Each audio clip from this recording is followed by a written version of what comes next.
परेशानी का है, आपदा का है, संकट का है, लेकिन महान तो वही होते हैं जो इस संकट को झेल जाते हैं, पार कर जाते हैं और वापस अपनी दुनिया खड़ी कर लेते हैं। हमारी संचालिका महोदया आदरणीय श्रीमती रचना आहूजा जी, जो ज्ञानदीप की सर्वाधार हैं, सर्वेश्वर हैं, और दूसरी बात अपने आर्य पत्नी सभा की आर्य युवती के परिषद के हिसाब से भी, आर्य पत्नी सभा की महिला प्रधाना के हिसाब से भी ये आज हम सभी की प्रेरणा स्रोत है। और तीसरी बात मैं कहना चाहूंगी कि आज ये कोरोना काल की भी विजेता है, इसीलिए भी आज मैं इनको डबल बधाई देती हूँ। एक तो कार्यक्रम की बहुत बहुत बधाई है और दूसरे इनके स्वास्थ्य को भी सही करके ये लाई है। शायद ये चीज हम सभी के लिए प्रेरणा स्रोत है कि इस कोरोना काल को हम सब कैसे, आज ये एक उदाहरण है हमारे समक्ष। तो मैं सभी के लिए प्रार्थना करती हूँ परमेश्वर से कि जो बहन भाई हमारे अस्वस्थ चल रहे हैं, परमात्मा उनको जल्दी से शीघ्र स्वास्थ्य लाभ दे, लंबी आयु करे, और जो लोग इस दुनिया से चले गए हैं, परमात्मा से ऐसे जो लोगों के प्रियजन हैं, परिजन हैं, उनको शांति दे, धैर्य दे, जिससे भी इस अपने दुख को परमात्मा के सुख में मिला करके, जोड़ करके अपने आप को आनंदित कर पाए। हे प्रभु, ये घड़ी तो बहुत ही कठिन आई है, विपरीत आई है, लेकिन व्यक्ति तो वही है जो इन विपरीत परिस्थितियों में हंसना सीख लेता है। तो आज कुछ ऐसा ही विषय मुझे प्राप्त हुआ है आदरणीय बहन जी से, हम इस कोरोना के काल को कैसे जीते। सभी यहाँ आयु से, अनुभव से, ज्ञान से वृद्ध, विदुषी, प्रबुद्ध वर्ग की महिलाएं और भाई बहन हैं, अर्थात सभी मुझसे अधिक जानकार हैं, लेकिन फिर भी एक मुझे आदेश है कि मैं अपनी बात को, अपने विचारों को आपके समक्ष प्रकट करूं कि हो सकता है कौन सी वाणी कब किसके जीवन में परिवर्तन कर दे और किसी को स्वास्थ्य लाभ मिल जाए। तो हमारी तीन बातें हैं, एक हमारा शारीरिक बल, एक हमारा आत्मिक बल, एक हमारा मनोबल, और अगर चौथा लगाएं तो इसको बुद्धि बल भी कह सकते हैं। वैसे मनोबल बुद्धि बल लगभग समान सा होता है, क्योंकि जिसका मनोबल बढ़ा हुआ होता है वो फिर अपना जो बुद्धि बल है, बौद्धिक बल है, उसको भी वो बढ़ा ले। तो बात चल रही है यहाँ पर परमेश्वर से प्रार्थना की कि हम घर में बैठे बैठे किस प्रकार से इस कोरोना के काल को जीते। तो पहली मेडिसिन जो कोरोना के काल को जीतने की है वो तो है जी बचाव। हम सभी घर पर रहें, अनावश्यक व्यर्थ में कभी घर से बाहर ना निकले। कई लोगों को स्वाद का ऐसा चस्का लगा होता है, पहनने उड़ने का ऐसा चस्का लगा होता है, लेकिन इस कोरोना काल ने अब सभी को शांत कर दिया है। फिर भी अभी भी बहुत सारे ऐसे मूर्ख लोग, कहूंगी मैं तो, गोलगप्पे की दुकान पे भी भीड़ लगी हुई है। दवाई लेने के लिए जाना पड़ा, वहां जगह देखती हूँ लोग चटाटक खाए चले जा रहे हैं गोलगप्पे। मैंने कहा देखो दुकान बचाओ, इनको क्या हो रहा है। लेकिन अब दुकान हुई तो दुकानदार की कैसे चलेगी जब वो गोलगप्पे नहीं खाएंगे। तो कहने का मतलब मेरा ये नहीं है ना तो किसी की दुकान को बंद कराने की बात है, लेकिन जब विपरीत परिस्थिति आती है तो कुछ ना कुछ तो देखो सभी को अपना योगदान त्याग करना ही पड़ेगा। चाहे कोई व्यापारी हो, चाहे दुकानदार हो, या चाहे कोई घरवाला हो, या कोई स्वाद लोलुप व्यक्ति हो, सभी को कहीं ना कहीं अपना त्याग करना ही पड़ेगा, अपनी इंद्रियों पर नियंत्रण करना ही पड़ेगा। और जो व्यक्ति अपनी इंद्रियों पर नियंत्रण कर रहे हैं, परमात्मा उनका बचाव कर भी रहा है, और फिर भी अगर घर बैठे बैठे भी अगर बीमार भी हो जाते हैं तो भी परमात्मा उनकी सहायता भी कर रहा है। क्योंकि पता नहीं है इस हवा के भीतर ही, इसको एरोसोल के नाम से जाना जा रहा है, कि विषाणु घूम रहा है जो तैरना भी जानता है।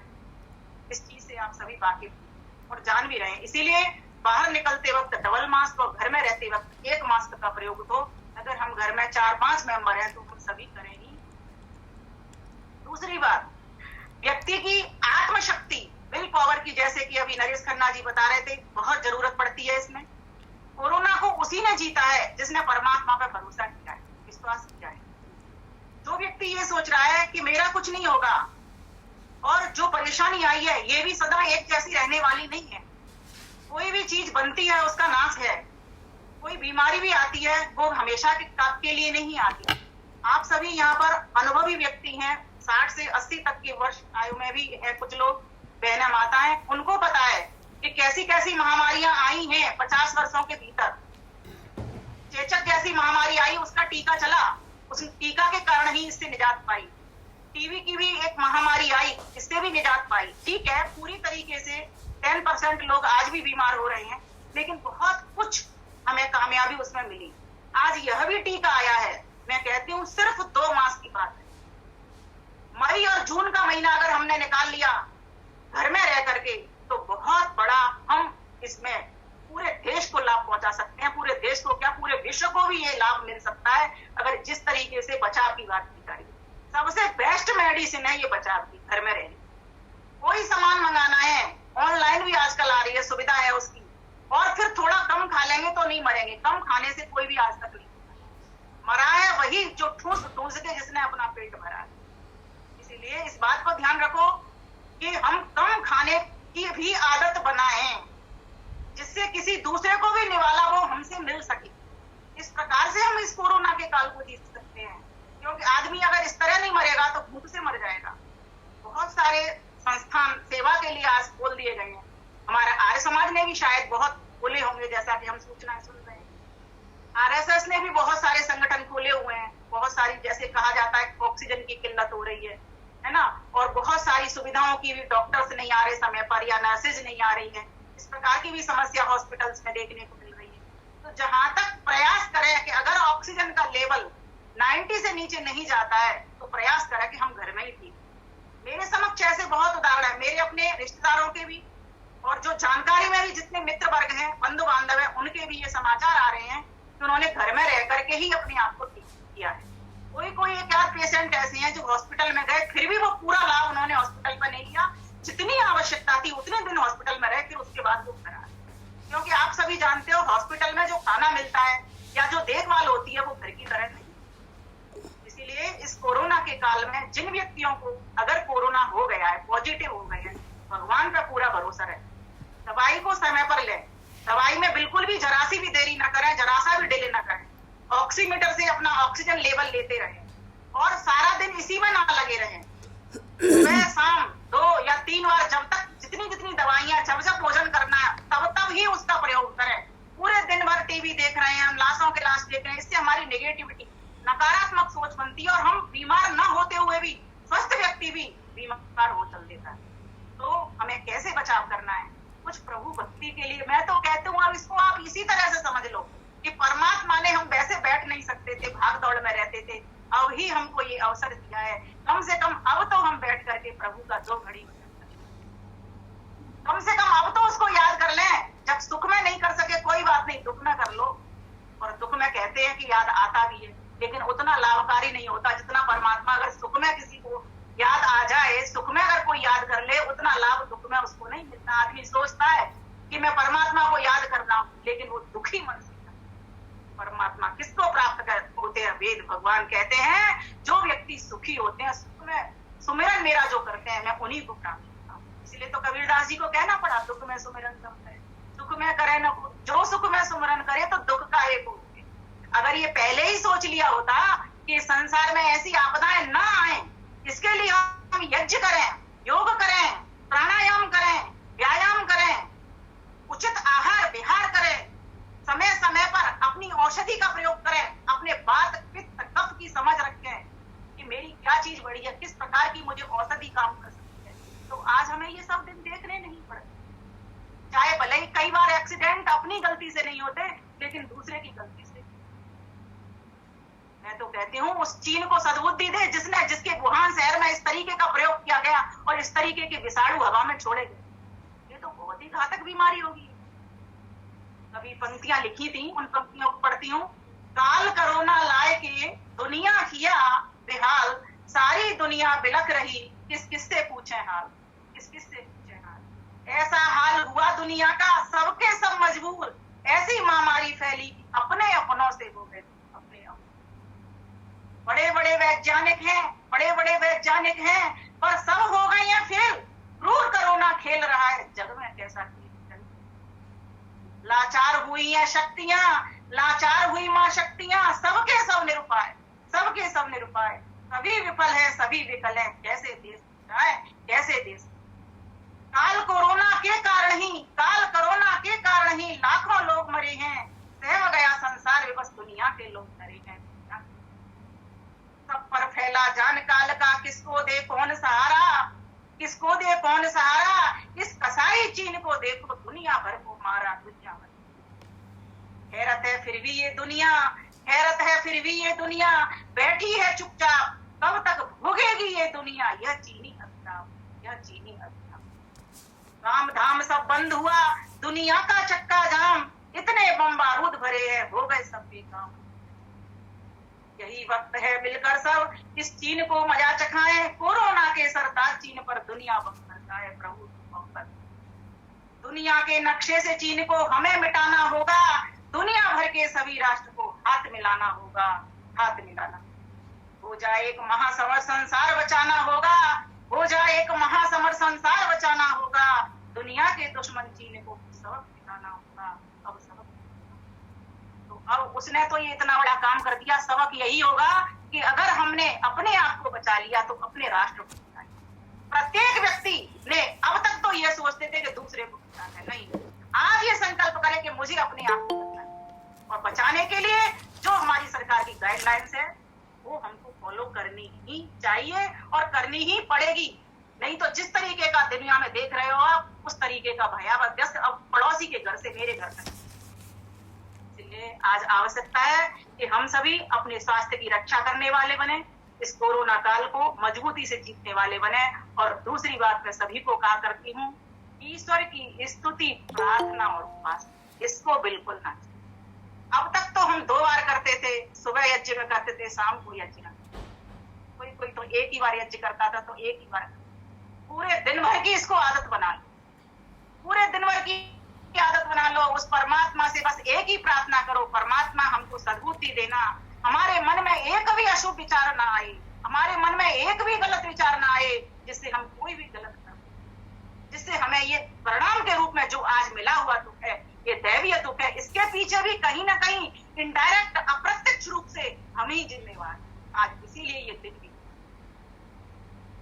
अगर हम पहले से ही समझ जाते तो आज हम, इसलिए परमात्मा तू आज बरस जा। मुझे बचपन के गीत याद आ रहा है, किसी कवि ने लिखा था, बरस बरस रस बारी मैया, बरस बरस रस बारी, ओ बरस बरस रस बारी मैया, बरस बरस रस बारी, बरस बरस रस बारी, बरसे में जी भर नाम, तू बरसे में भर नाचूं, दोनों हो जाए पसारी मैया, बरस बरस रसवारी। हे माता, हे परमपिता परमात्मा, हे जगत जननी अम्मा, अब तो तू कृपा कर दे।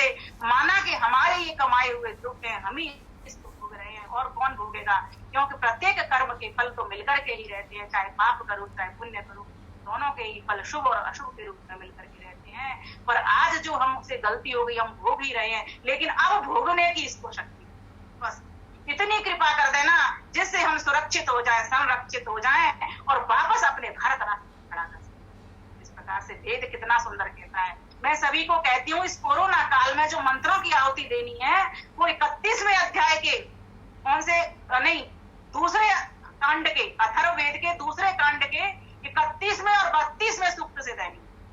मैंने इनका काव्य करके आपको पहुंचा दिया है 32 का, 31 का मैं और दे दूंगी, मैंने कल रात्रि को कर लिया था, तो उनको समझना है मंत्रों को। उसमें कहा गया है कि सभी कृमियों को मारने की, सभी विषाणुओं को जिनमें विष भरे हुए मारने की ताकत हमारे किनके पास है, महर्षियों और ऋषियों वैद्यों के पास। और उन्होंने दवा बताई है बचा औषधि, उसमें बचा औषधि का वर्णन आता है। मंत्र आता है अलगंडून हनमी, अभी मैंने मंत्र बोला था, माता वधेन दूना अदुना अरसा अभुवन शिष्टान अशिष्टान तिराम वाचा वाचा यथा कृमीणाम न के रुच्छ चरती।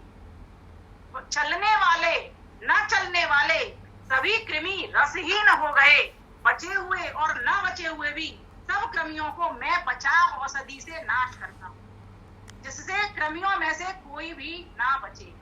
इस प्रकार से बचा औषधि के प्रयोग का आता है। किसी उससे वैद्य से हम पता कर सकते हैं इसका, ये बचाव औषधि कौन सी होती है। वैसे कहा जाता है, मैंने पता किया था कि सामग्री में ये बचाव औषधि मिलती है। हमारे देखो ऋषि महर्षि कितने वैज्ञानिक हुआ करते थे, उन्होंने जो सामग्री बनाई उसमें बचा चंदन, नागर मोथा, बायबिडिंग, है ना, नारियल, जटामासी, तिल और क्या कहते हैं कूकल, लोबान, ऐसी चीजें डालने का भी प्रयोग बताया। तो इसके पीछे क्या मानसिकता रही। और 4 प्रकार के सुगंधित, पौष्टिक, मिष्ट और औषधीय 4 प्रकार के द्रव्यों से युक्त करके उसको सामग्री को बनाया। और कहा कि गौ के घृत से यज्ञ। जब तक व्यक्ति अपने जीवन को, मैं तो कहती हूँ दैनिक नियमित दिनचर्या को यज्ञ से नहीं जोड़ लेता, ईश्वर की भक्ति से नहीं जोड़ लेता, योग से नहीं जोड़ लेता, प्राणायाम से, इन दिनों प्राणायाम बहुत लाभकारी है, प्राणायाम को करिए। सिर्फ खाने के टाइम पे बचिए, खाने के 2 घंटे पहले 2 घंटे बाद में, दोनों टाइम दोनों वक्त। ऐसे ही नाश्ते के 1 घंटे पहले 1 घंटे बाद, बस इतना बचना है क्योंकि नाश्ता हल्का फुल्का होता है। उसके बाद प्राणायामों को करने से कभी भी किसी वक्त कोई भी हानि नहीं। हाँ, एक्सरसाइज व्यायाम के लिए 4 घंटे का पर्याप्त हमको ध्यान देना पड़ेगा कि 4 घंटे पहले तक कुछ ना हमने खाया पिया हो। तो सुबह उठते हैं उसके तब करें शौच वगैरह जा करके, और शाम को खाना खाने से पहले 4 घंटे पहले भी, अब जैसे 4 बजे का टाइम, 5 बजे का टाइम नियत कर ले अपना कि हमें करना ही करना। संध्या दोनों टाइम अवश्य करनी है इन दिनों, और मन से करनी है, अर्थ समझते हुए करनी है। नहीं आते तो पुस्तक खोल के करनी है। कोई इसमें ये नहीं कि मंत्र हमको आके भाग दौड़ के कर ली, छुट्टी हो गई, नहीं, समझ समझ के करिए। और आपका जो ध्यान कोरोना की चीजों में, व्यर्थ की चीजों में लग रहा है, उनसे आपकी आत्मिक शक्ति नहीं बढ़ेगी, उनसे तो बल्कि मर जाएगी, क्योंकि सारा दिन लाशों के ढेर देख रहे हैं। तो हमें कैसे बनाना है अपने आप को, हमें आशावादी सोच के साथ जीना है, सकारात्मक सोच के साथ जीना है, और परमात्मा के साथ रहते हुए सारे काम। प्राणायाम भी करेंगे तो श्वास श्वास में ओम बजे, गहरा लेंगे तब भी हो, निकालेंगे तब भी हो। एक्सरसाइज करेंगे तब भी, ऊपर नीचे हाथ करेंगे तब भी ओम से भरेंगे, ओम से छोड़ेंगे।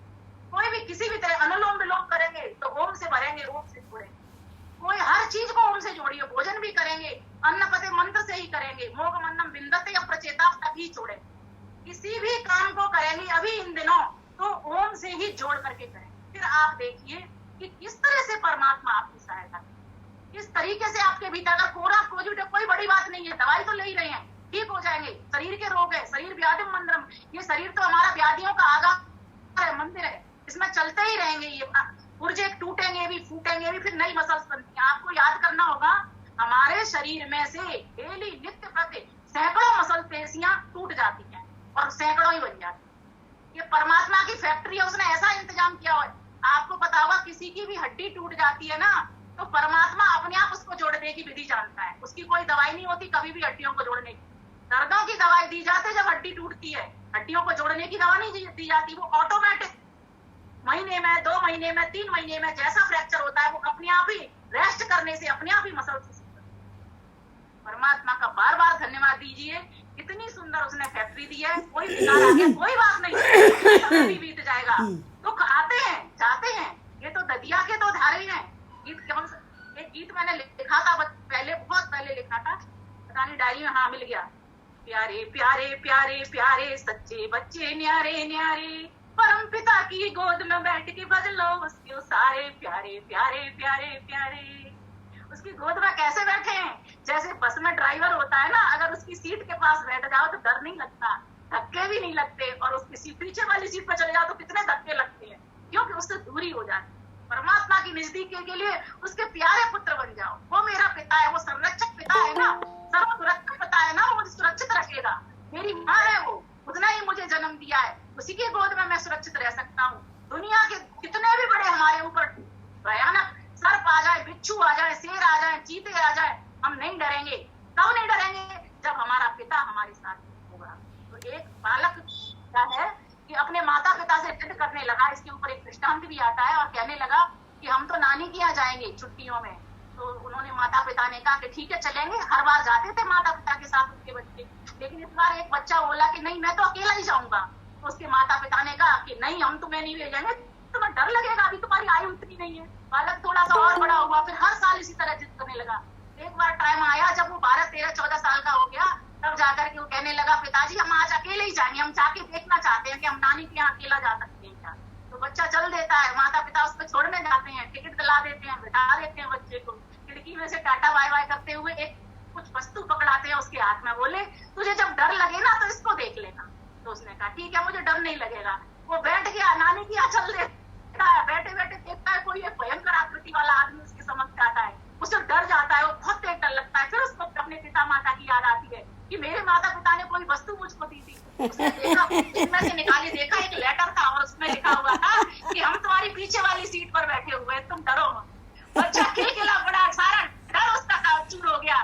कौन सी वो शक्ति थी कि मेरे माता पिता मेरे पास, मेरा पिता परमात्मा मेरे हर वक्त मौजूद है, मेरे दाएं भी, पीछे भी, आगे भी, पीछे भी, ऊपर भी, नीचे भी, सभी दिशाओं में, 10 दिशाओं में वो विद्यमान है। मैं उसकी गोद में ऐसे सुरक्षित हूँ जैसे एक बैग में सारी सब्जी को अगर बंद करके रख दिया जाए ना, सब पड़ी रहती है फ्रिज के अंदर, ऐसे उसके फ्रिज में मैं सर्वस्व। मेरा कुछ भी बिगाड़ नहीं होगा, ये समय भी निकल जाएगा, लेकिन निकलेगा कब? जब मुझे भय नहीं होगा। आज आदमी बीमारी से कम मर रहा है, ऐसे। इसलिए ध्यान देना उस परमात्मा ने। और जो व्यक्ति मरने के लिए ये सोच रहा है ना, क्या है चला जाने दो, जाने दो, नहीं, हारना नहीं है, अंत समय तक लड़ाई करनी है, इससे कभी नहीं हारना। ये रोग तो आए हैं, जाने के लिए आए हैं, कोई भी रोग आता है अलार्म देने के लिए आया है। अब तो तुम सुधर जाओ, अब तो तुम समझ जाओ, ये हमेशा दिन नहीं रहेंगे, अब तुम सुधर जाओ, सुधरने की तुम्हें जरूरत है। तो कहा उस परमात्मा को जीतने के लिए अपनी दिल पावर को स्ट्रॉन्ग करो, उस परमात्मा पर भरोसा करो, उस पर सच्चा विश्वास करो। वो माता पिता अपने पुत्र को कभी भी दुखी नहीं देख सकते, कभी भी निराश नहीं देख सकते, तो हमेशा तुम्हारी सुरक्षा कर। जो हमारे पुराने मित्र हैं, कुछ नए लेखक हैं, कवि हैं, वो नया नया सृजन करें, कैसे हुए क्या करें, दवाई खा लेते हैं, सारा दिन उसमें नहीं लगना। रचना जी ने अपना चैनल फिर से शुरू कर दिया, अब हम लोगों को इकट्ठा कर दिया ना, देखो इनसे कितनी बड़ी प्रेरणा मिल रही, शिक्षा मिल रही है। आज हम सभी इन्हीं की तरह बने। ये देखो निकाल दी, जीत लिया इन्होंने कोरोना, अब ऐसे ही हमें भी जीतना है। नहीं आई है तब तक बचना है, और अगर आ गई तो उससे फिर भय कैसा, फिर तो हमको उसको जीतना ही, और हम जीतेंगे। हम केतु के जितने भी व्यक्ति अस्वस्थ हैं, उन सभी के लिए परमात्मा से प्रार्थना करती हूँ, परमात्मा उनको इतना मनोबल दे, इतनी शक्ति दे कि फिर से वो इसी प्रकार से खड़े हो। और हम केतु में जिन जिन बहनों को जो जो सम्मान जहां से मिला है, जैसे कल मैं देख रही थी, लिख नहीं पाई जल्दी है, श्रुति सेतिया जी, बिंदु मदान जी, इनको सम्मान मिले, इन सभी के लिए मैं खूब खूब बधाई देती हूँ। खूब इसी प्रकार से आप उन्नति करें चारों तरफ, क्योंकि हमको वैदिक दुंदुभी बजानी है, अकेले नहीं, सबको साथ लेकर के बजानी।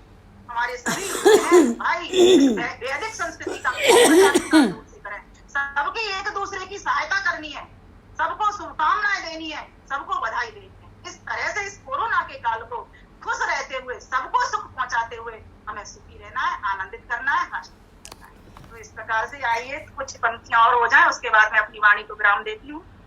बीत न जाए दिन और रातें, व्यर्थ की बातें करते, व्यर्थ की बातें करते, जीवन को संगीत बना लो, गा लो हंसते हंसते, गा लो हंसते हंसते। बनकर 7 स्वरों के तारे, बनकर 7 स्वरों के तारे, सच्चे बच्चे न्यारे न्यारे, परम पिता की गोद में बैठ के भज लो उसको सारे, प्यारे प्यारे प्यारे प्यारे। चलते जाना, बढ़ते जाना, रुकना मौत निशानी, रुकना मौत निशानी। चलते जाना, बढ़ते जाना, रुकना मौत निशानी, रुकना मौत निशानी। चलने वाले अमर हो गए, कहे विमल की वाणी, कहे विमल की वाणी। चल कर जाएं उसके द्वारे, चल कर जाएं उसके द्वारे, सच्चे बच्चे न्यारे न्यारे, परम पिता की गोद में बैठ के भज लो उसको सारे, प्यारे प्यारे प्यारे प्यारे, सच्चे बच्चे न्यारे न्यारे, परम पिता की गोद में बैठ के भज लो उसको सारे। ये जग है एक भूल भुलैया, भूल भुलैया देखिए दिल्ली की, लखनऊ की, आप सभी ने देखी। ये जग है एक भूल भुलैया, भूल न जाना उसको, भूल न जाना। चलते जाना, बढ़ते जाना,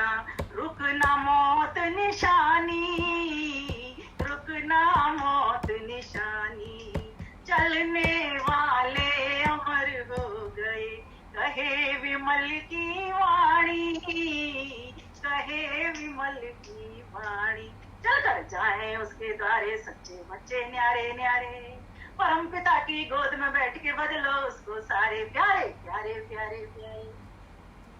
ये जग है एक भूल भुलैया, भूल न जाना उसको, भूल न जाना उसको। वही पिता माता बंधु है, याद करो सब उसको, याद करो सब उसको। बनकर उसके वारे प्यारे, बनकर उसके वारे प्यारे, सच्चे बच्चे न्यारे न्यारे, परम पिता की गोद में बैठ के बदलो उसको सारे प्यारे प्यारे प्यारे प्यारे, सच्चे बच्चे न्यारे न्यारे, परम पिता की गोद में बैठ के बदलो उसको प्यारे। सुख दुख दो नदिया के किनारे, जो दिन रात सकारे, जो दिन रात सकारे। उसी की दुनिया उसी की गुड़िया, वही है सखा हमारे, वही है सखा हमारे। बनकर उसके बारे प्यारे, सच्चे बच्चे न्यारे न्यारे, परम पिता की गोद में उसको बदलो आओ प्यारे प्यारे प्यारे प्यारे प्यारे, सच्चे बच्चे न्यारे न्यारे, परम पिता की गोद में आओ बदले उसको प्यारे प्यारे प्यारे प्यारे प्यारे। परमात्मा से चैट जरूर करो, दुनिया से चैट हो या ना हो, लेकिन उस परमात्मा से चैट हमेशा करो। उसका बॉक्स हमेशा खुला हुआ है, वो कभी ऑफलाइन नहीं होता। दुनिया के लोग ऑफलाइन होते रहते हैं, वो हमेशा ऑनलाइन रहते हैं। बस विमलेश जी बहुत आपका मनोबल बना होगा, बीमारी आती हुई भी चली जाएगी दूर, वो डरेगी आपसे। इसलिए परमात्मा से प्रार्थना करती हूँ, परमात्मा ने सभी बहन भाइयों को स्वस्थ रखना, सुखी करना। ओ बहुत सुंदर बहुत सुंदर बहुत सुंदर, आनंद आ गया। बहुत सुंदर विमलेश जी, बहुत सुंदर, आनंद आ गया, बहुत सुंदर। बहुत बहुत धन्यवाद विमलेश जी का, इतनी बढ़िया मोटिवेशनल स्पीच सुन के मजा आ गया, आनंद आ गया। 100 पूरे हो गए आज। हाँ जी हाँ जी, आप लोगों का आशीर्वाद है ना, सब बहनें आ जाती हैं सुनने के लिए, बहुत अच्छी बात है।